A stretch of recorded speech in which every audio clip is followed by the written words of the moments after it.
Hey guys, welcome back to my channel. I recently participated in a collaboration where I unveiled this bench / window seat.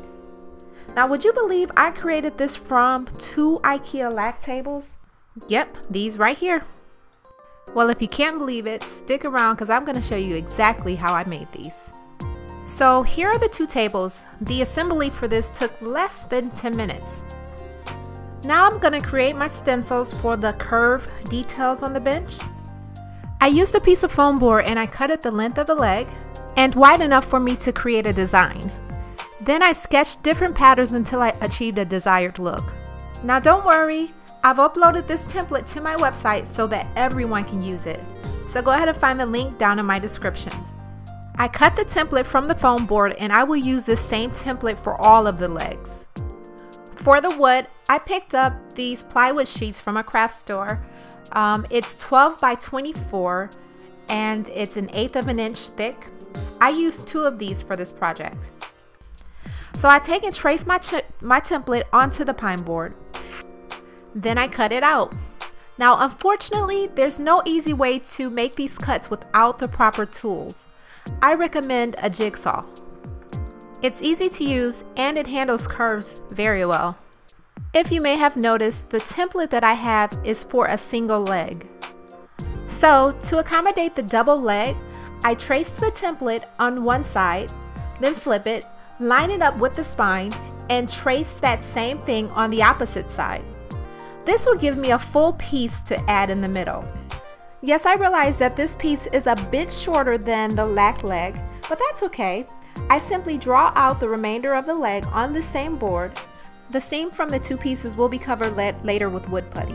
So now I'm going to also sand all of the rough edges around these boards because they're kind of rough, especially after you cut them. And you just want to make sure those are all smoothed out. Now that my wood pieces are cut, I can move on to preparing the table. And since these will become one piece, I use wood glue to secure them together. I gave the area a light sand so that the glue could adhere better. Then I apply the glue and secure the pieces as tight as possible. Now unfortunately, I do not have large enough clamps. Definitely something I need to invest in. So I just use weights or dumbbells like you see here. Now I let this dry for about 24 hours before I handled it, although it took about 48 hours to fully dry. Now for the cushions. I purchased pressed particle board from Home Depot. Now I think it was the 4x6, just the full board. And I just decided to cut it at home, although I really wish I would have let the store cut it because this board was very difficult to work with. It was heavy. So I suggest you let the store cut it. So take your measurements of the 2 tables together and take that up to Lowe's or Home Depot and let them cut it. That's what they're there for, and it's free. Okay, so depending on how many buttons you want, your measurements may be different. Now it took me a lot to figure out the button placements, but I had 11 buttons and I start my very first button from 5 1/16 from the top and the bottom, and then 5 1/8 from either edge. So from there, every button is 11 inches apart. I apologize that I couldn't work with even numbers, but the IKEA table was 21 5/8, so I kind of had to work with what I had. So I have my starting line on each edge. I took and I measured across 11 inches, and then I took my level or my straight edge and I drew a line through each of the dots that I created there. Every time the line intersect, that's where my buttons would be. So I took and drew a big dot there so that I knew exactly where to drill. I used a 1/4 inch spade drill bit to make my holes. Now once you have your holes drilled, you're going to lay the board on top of your foam. You mark it and then cut away any excess foam. Now to keep the foam secure on the board, I take and spray adhesive underneath on both the foam and the actual particle board. Now take a long needle, but in my case, since I didn't have a long needle, I used a BBQ Skewer and I stuck it through the hole at the bottom and through the foam. Once the needle pops through the top, then I take a marker and I just color in that section there. That just lets me know that's where my hole is. Now you're going to lay your batting right over the foam and wrap it around the edges of the particle board. Then you're going to staple it. Not too many staples, but it's just enough to keep it in place underneath.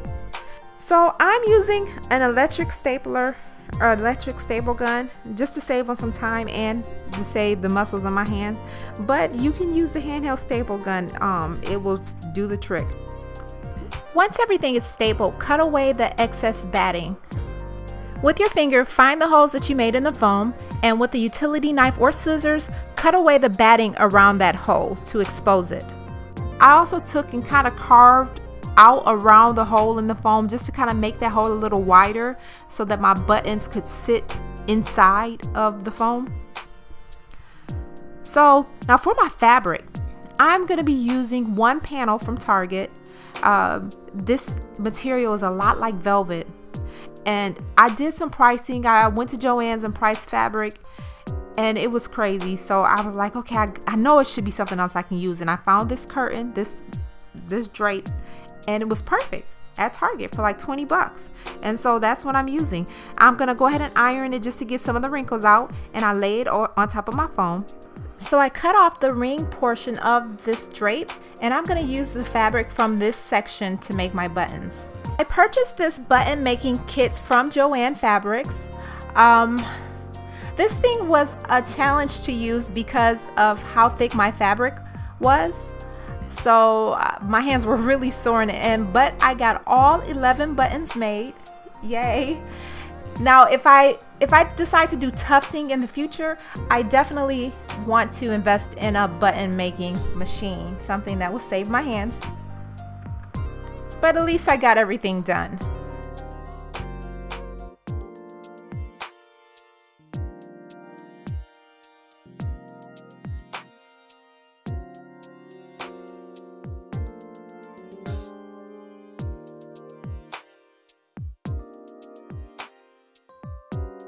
Now to thread the button, you want to use a durable string. Now I'm using hemp cording, a small to medium size hemp, but you can use anything you want, just make sure it's durable. To create the tufting, I started in the middle of the cushion and worked my way out. Okay, up close. So I'm taking a medium sized needle, and it has a larger eye, and I'm threading that through the hole at the bottom of my board, and then also through the foam, but I'm threading the eye first, so basically backwards through the hole. And then once that needle pops through the fabric, you're going to take your button and thread it through that eye and just simply pull it back through. It's that simple. So underneath, you want to pull this really taut until you see the little dimple at the top. And then you want to staple it 2, 3, 4 times until you get it nice and secure, and then tie off the string in a knot. Now that the buttons are installed, we can return our focus to the table. So I realized that there needed to be more support behind my curved pieces. So I purchased the dowel, cut it into 4 2-inch pieces, and glued it right beside the legs of where my curved pieces would sit. And since my tables are now dry, I will go ahead and add the curved pieces that I created. Now I glued each of these pieces onto the legs like so. Once the glue is dry, I take and fill all of the cracks and seams with wood putty. So for added support, I'm nailing these wood pieces directly to the legs of this table. That's going to give that extra security, and I will know that these pieces aren't going anywhere. So again, I fill any seams and holes that I see with wood putty, and then I sand it. Now for the paint. Now I wanted this bench to match the dresser in my bedroom, and it is a dark espresso, but the paint that my husband found at Lowe's or Home Depot was a little too brown. And so I just simply, or the chemist in me, simply mixed a little of that paint into some black paint that I had on hand, and it worked out just fine. So I painted about 3 coats on this thing. It didn't take very long. Now if I had to do anything differently, I would have made sure I sanded the exposed IKEA sections of this, the exposed lac table. but I didn't. But sanding it would definitely make the paint adhere a little better. I allowed my paint to dry for about 4 hours. So now it's time for me to assemble the table and the cushion. I placed the cushion on top of the table. I cut off the fabric that fell about 1 to 2 inches below the table line, and I nailed the particle board directly onto the table with my nail gun just to add, you know, the security there. I also added batting along the side for extra volume. So then I take the fabric and I pull it tautly underneath the table, and I staple starting with the middle, and I also avoid any of the legs right now. So now I'll tackle the fabric around the legs. Simply tuck the fabric inside until you get a nice crease, and then staple.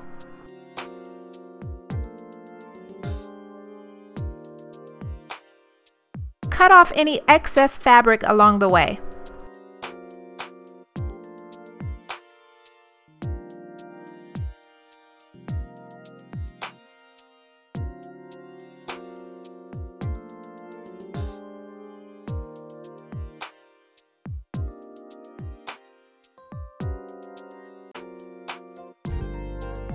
For the corners, I'm folding these towards the end of the bench in a diagonal-like shape, and then I'm pulling the fabric underneath the bench and stapling like so.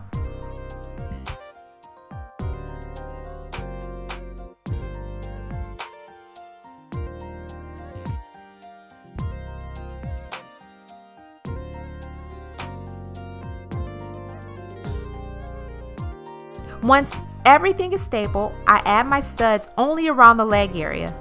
If I had to do this again, I would have marked a straight line first and then follow along that line so that the studs are straight, but it is what it is, trial and error. Oh my goodness, guys, here it is. It is all done, and I am extremely pleased with how this turned out.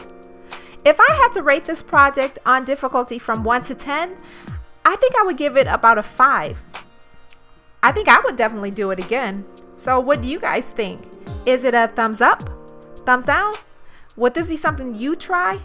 Leave a comment below and let me know. Well, it's been fun, but I gotta run. So until next time, guys, take care.